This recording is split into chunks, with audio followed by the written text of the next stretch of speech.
Welcome to విధాత. తెలంగాణ రాజకీయాలు ఇప్పుడు విగ్రహాల చుట్టూ తిరుగుతున్నాయి. అధికార విపక్ష పార్టీల మధ్య మాటల తుటాలు హై వోల్టేజ్లో పేలుతున్నాయి. ముఖ్యమంత్రి రేవంత్ రెడ్డి, మాజీ మంత్రి కేటీఆర్ మధ్య డైలాగ్ వార్ తారాస్థాయికి చేరింది. మీరు విగ్రహం పెడితే మేము కూల్ చేస్తాం, మీకు దమ్ముంటే కూల్ చేయండి అంటూ సవాళ్ళు ప్రతి సవాళ్లతో తెలంగాణ రాజకీయాలు మాటల యుద్ధాన్ని తలపిస్తున్నాయి. సచివాలయంలో రాజీవ్ విగ్రహం పెడతామంటూ కాంగ్రెస్ సర్కార్ డిసైడ్ చేయడంతో ఈ యుద్ధ వాతావరణం మొదలైంది. రాజీవ్ గాంధీ జయంతి సందర్భంగా తెలంగాణ సీఎం రేవంత్ రెడ్డి కేటీఆర్పై తీవ్ర విమర్శలు చేశారు. అధికారంలోకి వస్తే రాజీవ్ విగ్రహాన్ని తొలగిస్తామని మాట్లాడుతున్నారు. చేతనైతే ఎవడైనా విగ్రహంపై చేయి వేయండి, నీ అయ్య విగ్రహం కోసం రాజీవ్ విగ్రహాన్ని తొలగించాలని అంటావా? అధికారంలోకి వస్తే అని మాట్లాడుతున్నారు. మిమ్మల్ని ప్రజలు తరిమి కొట్టినా ఇంకా బుద్ధి రాలేదంటూ సెటైర్లు వేశారు. ఎంపీ ఎన్నికల్లో జీరోకు పడిపోయినా ఇంకా బీఆర్ఎస్ నాయకులు భ్రమల్లో ఉన్నారంటూ రేవంత్ రెడ్డి ఫైర్ అయ్యారు. దీనిపై స్పందించిన BRS working president KTR Twitter వేదికగా స్ట్రాంగ్ కౌంటర్ ఇచ్చారు. నా మాటలు గుర్తుపెట్టుకో చీఫ్ మినిస్టర్ అంటూ రేవంత్ రెడ్డిని కేటీఆర్ హెచ్చరించారు.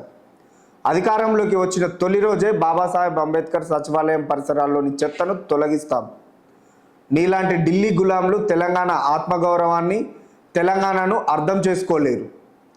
చిన్న పిల్లల ముందు చెత్తవాగుడు వాగిన రేవంత్ నైజం, వ్యక్తిత్వం ఆయన పెంపకాన్ని సూచిస్తుందని ఘాటుగా విమర్శించారు. వేలాది కోట్లు దోచుకొని వందలాది ఎకరాల్లో ఫామ్ హౌజులు కట్టుకున్న వాళ్ళ విగ్రహాల కంటే దేశం కోసం అమరుడైన రాజీవ్ గాంధీ విగ్రహమే మేలన్నది కాంగ్రెస్ వాదన. తెలంగాణ తల్లిని అగౌరవపరిచి రాష్ట్రానికి సంబంధం లేని రాజీవ్ గాంధీ విగ్రహం పెడితే ఊరుకునేది లేదని బీఆర్ఎస్ హెచ్చరికలు పంపింది. తెలంగాణ సెంటిమెంట్ టచ్ అవుతుందన్న స్మెల్ రావడంతో కాంగ్రెస్ పార్టీ కూడా ఉలిక్కిపడింది. సెక్రటేరియట్లో తెలంగాణ తల్లి విగ్రహాన్ని కూడా ఏర్పాటు చేస్తామంటూ ముహూర్తం ఖరారు చేశారు. అయితే సడన్గా రాజకీయాలు విగ్రహాలపై మళ్లించడానికి కారణాలు ఏంటని అటు ప్రజలు, ఇటు రాజకీయ విశ్లేషకులు చర్చిస్తున్నారు. మొన్నటిదాకా ప్రాజెక్టులు, రుణమాఫీ అంశాలతో రాజకీయాలు వేడెక్కాయి. ఇప్పుడు పూర్తి స్థాయిలో రుణమాఫీ కాలేదని, దానికి బదులుగా టాపిక్ డైవర్ట్ చేసేందుకు అధికార పార్టీ విగ్రహాల డ్రామా ఆడుతుందని, మైలేజ్ కోసం బీఆర్ఎస్ కూడా తన వంతు పాత్ర పోషిస్తుందని రాజకీయాలను దగ్గర నుంచి పరిశీలించేవారు చెబుతున్న మాట.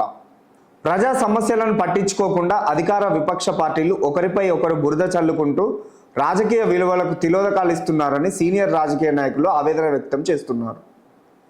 ఈ డ్రామాలు పక్కన పెట్టి పాలనపై దృష్టి పెట్టాలని అధికార పార్టీ తప్పులను ప్రజాక్షేత్రంలో ఎండగట్టాలని, కానీ ఈ చిల్లర రాజకీయాలు చేస్తూ రాజకీయ పబ్బం గడుపుతున్నారని ప్రజలు ఇరు పార్టీల నాయకులను అసహ్యించుకుంటున్నారు. రాజకీయాల్లో ప్రజా సమస్యలపై సద్విమర్శలు, ప్రజా సమస్యల పరిష్కారాలు ఉండాలే కానీ పనికిరాని అటాక్, కౌంటర్ అటాక్లు కాదంటున్నారు. ఇంతటితోటైనా ఈ విషయానికి ఫుల్ స్టాప్ పడుతుందా లేదా అనేది వేచి చూడాలి. మరిన్ని పొలిటికల్ అప్డేట్స్, ఎనాలిసిస్ల కోసం like, share and subscribe Vidhatha media.